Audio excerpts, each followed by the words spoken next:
How to create WeChat account. So hello guys, in this video I'll be showing you how you can easily create a WeChat account.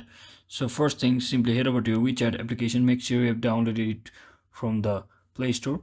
And once you do that, you come over here and you simply, for the first time, click on sign up. You can sign up via your mobile or Facebook. In this case I'll be choosing mobile, and you simply click on the details like this and simply click on accept and continue like this. And once you do that, it will ask you to read the privacy and policy. Simply click on, scroll all the way down and simply click on I have read and click on continue.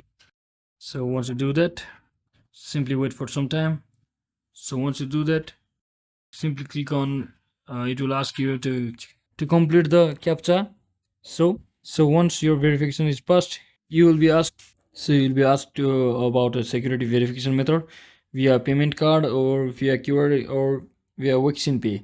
So simply select the option you prefer, and in this example I select card. So simply click on, once you confirm all the details from here, simply click next, and that's it. Your account will be made for the WeChat account. So hope this video was helpful. If it was, don't forget to like and subscribe to the channel. See you in the next one.